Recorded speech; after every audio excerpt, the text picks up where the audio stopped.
Hello everyone, my name is Marco and today we're going to explore tamoxifen, a pioneer drug in the world of molecular oncology.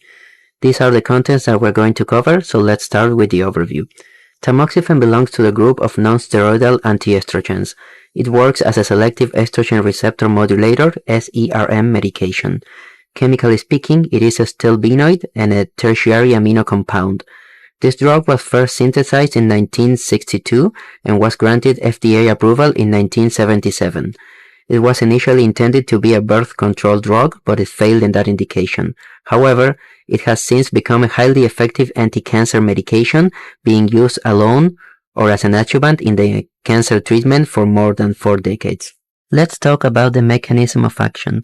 Tamoxifen is a prodrug that is first metabolized into functional metabolites like afimoxifen and endoxifen, which bind more effectively to the target protein, the estrogen receptor. This flowchart illustrates how tamoxifen binds to the cytoplasmic and nuclear estrogen receptor complexes and blocks the signaling pathway, preventing the activation of transcription regulators and stopping both cell proliferation and cell growth. The estrogen receptors can modulate transcription by binding directly to estrogen response elements in the promoter region of target genes or indirectly through transcription factors. Transcriptional activation is mediated by two activation function domains, AF1 and AF2. Tamoxifen binds to the receptor and creates an alternative structural conformation that blocks the interaction of coactivators with the AF2 domain.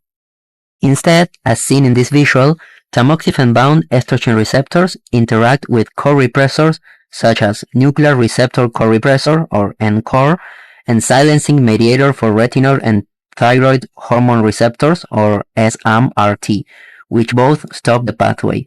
As transcription is frozen at this level, the subsequent mRNA processing of these transcripts never occurs.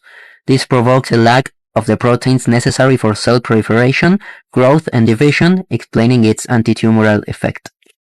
Moving to therapeutic indications, tamoxifen is FDA approved to treat and as an adjuvant for breast cancer in both females and males, for female patients with ductal carcinoma in situ after surgery and radiation, and for breast cancer risk reduction in certain high-risk patients. It is usually a well-tolerated drug. The most relevant side effect is due to its action as a partial estrogen agonist in the uterus, carrying a rare but serious risk of inducing endometrial hyperplasia and cancer.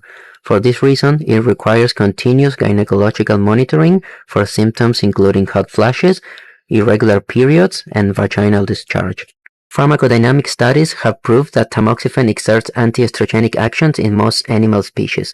It was able to inhibit or reverse the growth of chemically induced tumors in rats, and when administered with a proven carcinogenic agent such as IMBS, it decreased the frequency of tumor development. And also during in vitro studies using animal mammary tumor cell cultures, tamoxifen inhibited cellular reproduction of tumors containing estrogen receptors. For estrogen receptor negative tumors, it had little or no effect, making this sense given its already explained mechanism of action. But this drug is not just a historical artifact. Tamoxifen research actively evolves to combat resistance. For example, in this study, clinicians found that high levels of the blood vessel protein VEGF triggered tamoxifen resistance. After confirming this mechanism using a controlled mouse model, researchers paired tamoxifen with the anti-VEGF antibody bevacizumab. The outstanding results prove this molecule remains a reliable therapeutic option. Moving to some clinical insights, an overview of adjuvant trials confirmed that a 20 mg daily dose is just as effective as 40 mg, making 20 mg the modern standard. Furthermore, while 5 years of tamoxifen therapy used to be the baseline due to a trial performed in 1976, decades of data now prove that extending treatment to 10 years significantly cuts long-term recurrence and mortality. Today, the 10-year window is the golden standard for estrogen receptor positive patients, especially if they are premenopausal at the time of diagnosis. And finally, I want to conclude the clinical overview with a mention of this 2023 study that highlights an active phase 2 trial repurposing the drug to treat blood cancers. It is fascinating to see that tamoxifen's clinical journey is far from over, and even after decades, it remains a reliable tool in medicine. Thank you so much for listening. I hope you enjoyed the presentation, and here is the bibliography for your reference.